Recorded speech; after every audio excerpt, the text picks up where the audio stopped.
First of all, Your Excellency, Secretary General of the United Nations, His Excellency Mr. António Guterres, thank you very much for meeting with us today in the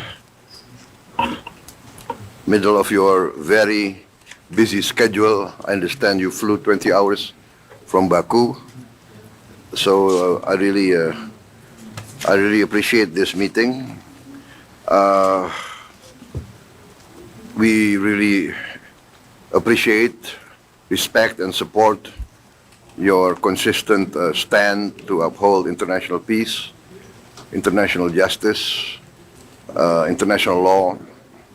This is really uplifting for us that you are consistent in this. And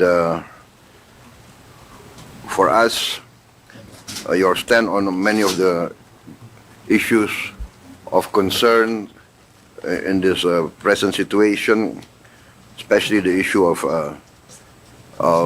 food security, poverty, the issue of human rights violations, violations of international law, especially in Palestine. And we reaffirm Indonesia's commitment to support all United Nations efforts, and we are willing to support. For instance, we are on record as saying that we will support peacekeeping forces in the event there's a possibility of ceasefire and the need for internationally mandated peacekeeping forces. We are ready to provide the forces. So I also thank you for your letter of the issues that you want to discuss. As you know, in the issue of global climate change, we are very committed. We are very ambitious.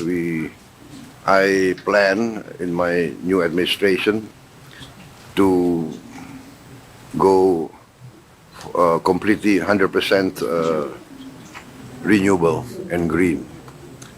And we hope that we can achieve this within 10 years, but on several issues we can go faster.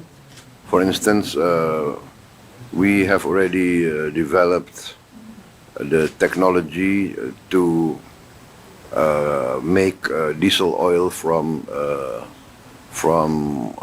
plants, from palm oil, diesel oil, and we are also now developing to produce benzene, gasoline from palm oil, but the economic cost is still not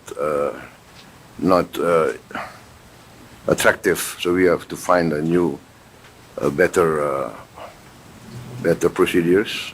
But we hope maybe in 2-3 years we can get an economically attractive to get gasoline from plants.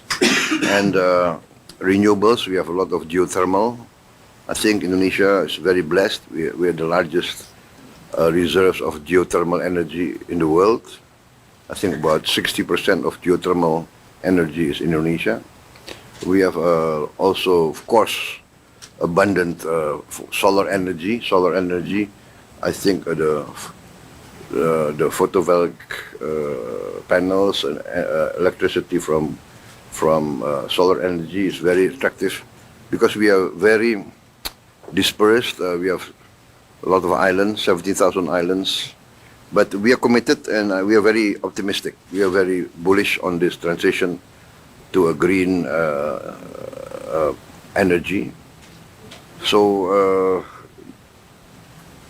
once again, Secretary General, we support you. We are inspired by you, by your committed stand for international peace and international law, and we hope if we can support you in more ways, we are very willing to do so. Thank you very much, Secretary General. Your Excellency, Mr. President, I want first of all to say that Indonesia is for us an extremely strategic, valuable partner. We see eye to eye with Indonesia in relation to the crucial aspects that we face in today's world. Indonesia was very active in the Summit of the Future, and in the recognition that we live with the multilateral institutions that correspond to the world of 1945, when Indonesia was not yet independent, and when many other countries were not yet independent. And so, at the level of the Security Council and at the level of the international financial institutions, they still correspond to a world that no longer exists. And we need to adapt them on the name of justice, on the name of equity, in order to correspond to the present economy and to the present geopolitical situation. And that means that the role of countries like Indonesia, that is emerging as an extremely important international partner, is for us vital in our efforts to bring more justice, more equity, and more capacity of the international system to support developing countries that still are the victims of an unjust, unfair, and outdated system that has led many of them to be drowning in debt, many of them not to have the resources necessary to achieve the Sustainable Development Goals, many of them not having the resources to protect their own populations against the impacts of climate change. And so there is a reform of the Security Council and the reform of international financial institutions in which we see eye to eye with Indonesia, and Indonesia has played a very important role in the Summit of the Future, and we want to go on working closely with Indonesia in the preparation of future reforms.